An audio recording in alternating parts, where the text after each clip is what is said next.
नमस्कार शेतकरी बंधूंनो, मी Anil Kolekar agro expert या चॅनलवरती आपलं सहर्ष स्वागत करतो. तर शेतकरी मित्रांनो, आपण एका ऊस शेतीमध्ये उभा आहोत आणि 8005 नावाची व्हरायटी आपण या ठिकाणी बघत आहोत. पण शेतकरी बंधूंनो, याच शेतकऱ्याचा प्रश्न असा होता की आमच्या ऊसाला फुटवा कमी आहे.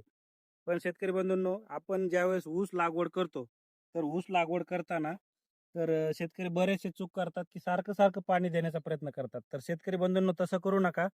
आता ही जी आपण लागवड बघत आहोत, आता इथं तुम्हाला ऊस पातळ दिसत आहे बराचसा. तर या ठिकाणी आपण काय करणार आहोत, आता बघा तुम्ही इथं दाखवतो तुम्हाला. तर शेतकरी बंधूंनो, या ठिकाणी आता ओल आहे बरं का, ओल आहे. पण हे बघा, आता हे बारीक कोंब जे आहे किंवा पेरी जे आहे ते जरा थोडं खोलवर गेलेले आहे. तर हे डोळा जे आहे कांडीचा तो फुगलेला आहे बऱ्यापैकी. म्हणजे हा 100% वर येणार, पण त्याला वेळ थोडा घेणार ते. आणि अजून एक गोष्ट अशी होते की हे शेतकरी काय करतात, सारखं सारखं त्याला पाणी सोडत जातात. मग ज्यावेळेस जास्त पाणी आपण सोडत असतो, तर त्यावेळेस ते डोळे जे आहेत ऊसाचे ते नासून जाण्याचे, खराब होण्याचे चान्सेस जास्त असतात. तर असं करू नका. शक्यतो काय करा, पाणी देताना पाणी लांबून लांबून द्या. म्हणजे असे ज्यावेळेस आपण भेगा पडतात, तर आपल्याला वाटतं हे वरून हडकलंय. तर वरून हडकलेलं जरी असलं तरी शेतकरी बंधूंनो, हे बघा, तुम्हाला खाली सगळे ओल आपल्याला भरपूर प्रमाणात दिसत आहे. हे बघा, याचा गोळा आपल्याला झालेला दिसतोय.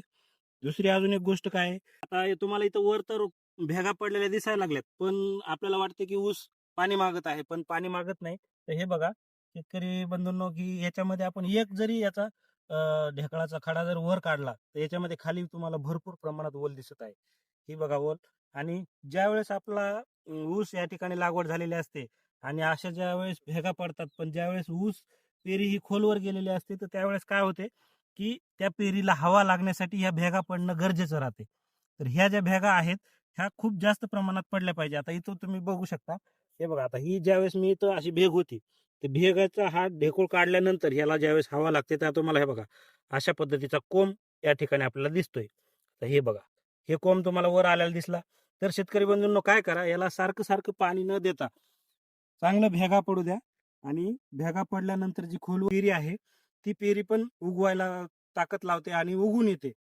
त्यावेळेस आपला ऊस पातळ होण्याचे चान्सेस खूप कमी असतात. जर एवढं करून जर आपला फुटवा व्यवस्थित निघत नसेल, तर याच्यासाठी तुम्हाला पुढचा व्हिडिओ मी टाकतो की आपण याला पहिली आळवणी कोणती केली पाहिजे, ज्यामुळे आपल्याला फुटवा वगैरे चांगला होईल. तर त्याच्या पुढचा व्हिडिओ तुम्ही नक्कीच बघा. तो पण लवकरच व्हिडिओ आपण या ठिकाणी अपलोड करत आहोत.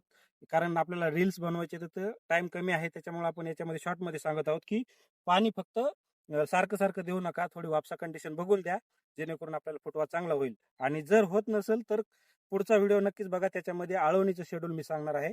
धन्यवाद.